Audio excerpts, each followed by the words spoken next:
Bienvenue dans Réflexions sauvages. Ici, c'est l'endroit où on se lâche. On parle de ce qui nous fait vibrer et surtout, on dit les choses comme elles sont.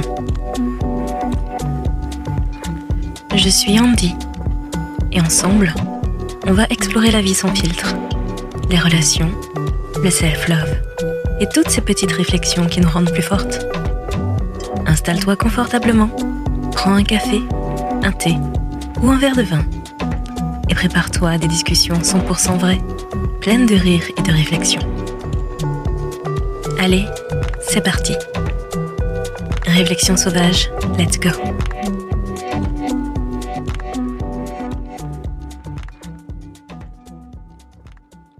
Série Les Love Langages. Parle-t-on vraiment la même langue? Et épisode 2, quand vos love langages ne correspondent pas. Ah, l'amour, ce grand terrain d'entente ou de quiproquo. Genre moi j'ai grandi avec des comédies romantiques, où le gars écrit des poèmes avec des métaphores lunaire, soleil, océan pour déclarer son amour. Donc forcément, je m'attendais en grandissant à ça dans ma vie amoureuse.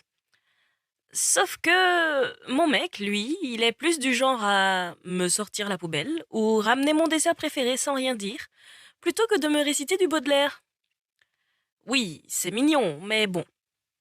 Moi, j'attendais une volée lyrique. Et lui, il me tend juste un tournevis en mode « Regarde, j'ai réparé ça pour toi ». Mais ce décalage, il est pas rare, et je sais qu'on est beaucoup dans le même bateau. Et c'est là que j'ai compris. On avait un problème de love langage. Moi, les mots doux me nourrissent. Lui, c'est les petites actions du quotidien. Et toi, tu fais quoi quand tu veux du Shakespeare? Et que t'as un artisan du bricolage affectif? On en parle aujourd'hui.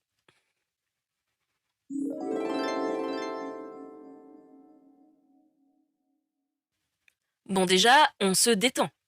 C'est tout à fait normal de ne pas avoir le même love langage. En fait, c'est même plutôt très fréquent, parce que finalement, on est tous différents. Mais là où ça devient problématique, c'est quand on commence à se dire « bah, il ou elle ne m'aime pas comme il faut ». L'erreur classique. Croire que l'autre devrait aimer comme nous, avec les mêmes codes. Petit exemple. Je me rappelle un jour où j'avais préparé un dîner romantique, bougies, playlist parfaite. Oui, il y avait du Ed Sheeran, je sais, c'est cliché.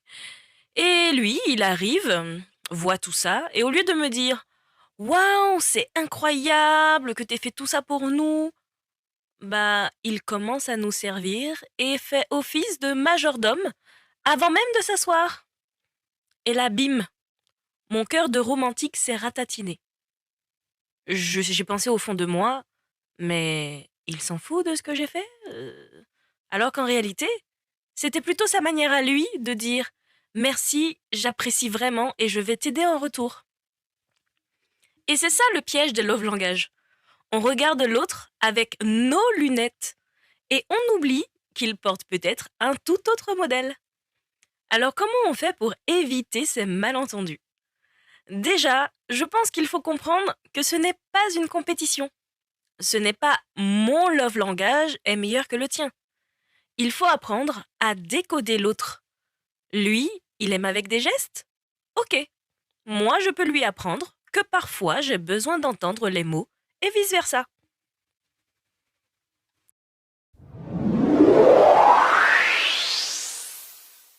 La minute réflexion sauvage. Ok, soyons clairs. Si l'amour, c'était un film, ce serait pas toujours une comédie romantique avec des scènes parfaitement chorégraphiées. Non, c'est plus souvent, je dirais, une série Netflix avec des quiproquos dignes de Emily in Paris, mais sans les outfits haute couture. Ce que j'ai compris, c'est que l'amour, c'est en fait une conversation, pas un monologue. Et franchement, heureusement. Parce qu'un monologue, c'est sympa 2 minutes, mais à la longue, on se fatigue soi-même. Mais il y a des pièges. Souvent, on reste coincé dans ce qu'on veut recevoir. Genre, mais pourquoi il ne me dit jamais que je suis jolie?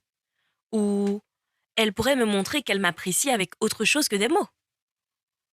On est tellement focus sur notre propre checklist qu'on oublie de voir l'effort que l'autre a fait pour nous aimer à sa façon. Un exemple concret et hilarant. Moi et mon mec, le pauvre il a rien demandé, mais il est toujours mon cobaye préféré pour les anecdotes. Alors moi, j'adore qu'on me complimente. Genre vraiment, dis-moi que je suis belle, que je suis intelligente, que je mérite un Oscar pour ma performance de la vie quotidienne, que je suis la femme la plus heureuse du monde, que je suis la femme parfaite. Bref, je vais arrêter de me lancer des fleurs. Et lui, son truc, c'est le concret. Un jour, il est rentré avec un sac plein de mes snacks préférés.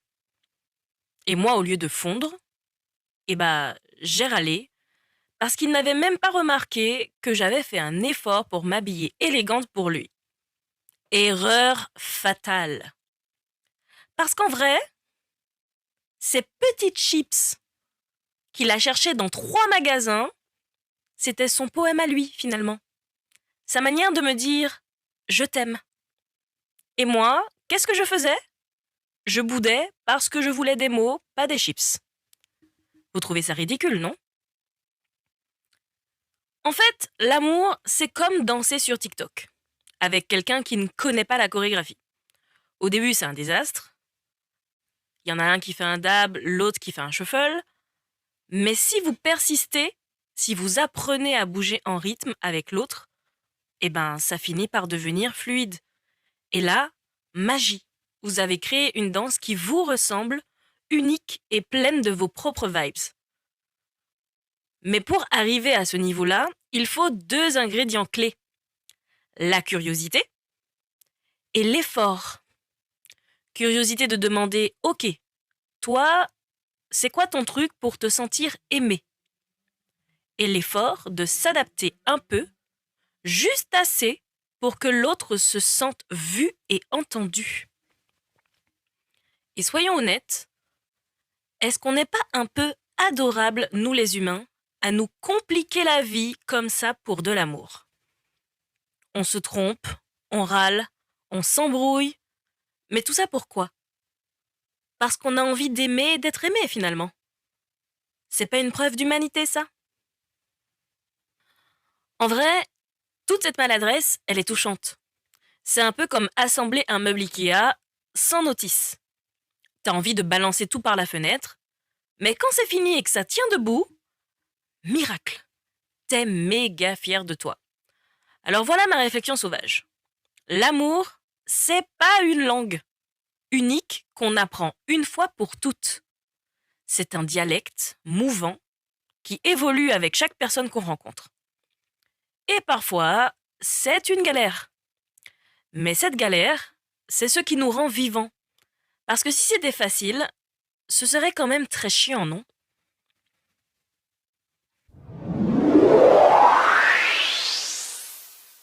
Les conseils sauvages.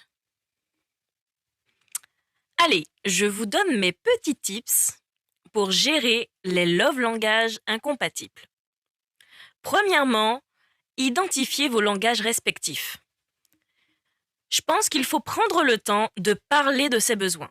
C'est hyper libérateur de juste dire « moi, j'ai besoin que l'on me le dise » ou alors « moi, je préfère qu'on me le montre ». Deuxièmement, il faut toujours observer ce que l'autre fait déjà. Peut-être qu'il ou elle vous aime à sa manière, mais que c'est vous qui ne l'avez pas encore remarqué. La vaisselle qu'elle fait tous les soirs, ou ce café qu'il vous prépare le matin, c'est peut-être finalement sa déclaration d'amour quotidienne. Troisièmement, faites un échange. De temps en temps, essayez de parler le langage d'amour de l'autre, ne serait-ce qu'un tout petit peu. Si vous êtes dans les mots doux, tentez de lui préparer un truc pratique. Si vous êtes plutôt dans les actes, essayez un compliment ou alors un câlin. Vous verrez, ça fait des miracles pour éviter les quiproquos. Quatrièmement, Et comme pour tout dans la vie, soyez patient. Apprendre un nouveau love langage, c'est comme apprendre une langue étrangère. Au début, c'est bizarre, parce que tout simplement, vous n'avez pas l'habitude. Mais à force de pratique, ça devient tout naturel. Et cinquièmement, célébrez les efforts. Même si l'autre n'est pas parfait, reconnaissez l'effort qu'il ou elle fait pour vous aimer comme vous en avez besoin. Parce que ça, c'est déjà une énorme preuve d'amour.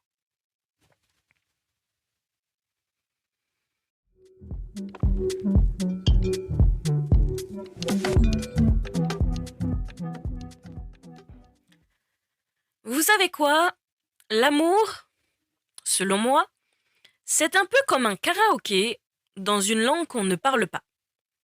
Parfois on chante faux, parfois on comprend rien. Mais l'important, c'est d'être sur la scène, et sur la même scène. Alors au lieu de se dire que l'autre ne fait pas assez ci, ne fait pas assez ça, apprenons de temps en temps à voir ce qu'il fait déjà. Et si on est prêt à parler un peu de sa langue, et qu'il ou elle fait pareil pour nous, c'est là qu'on sera dans une relation qui grandit et qui s'épanouira. Alors, petite citation du jour. L'amour, c'est comme une recette improvisée. Parfois ça déborde, parfois c'est trop salé. Mais avec les bons ingrédients, ça finit toujours par être délicieux à un moment. Je vous dis à la semaine prochaine, les amours, où on parlera de comment s'adapter à l'autre sans se renier. Et spoiler, ce n'est pas si compliqué et ça fait un bien fou. Bisous sauvages et à très bientôt.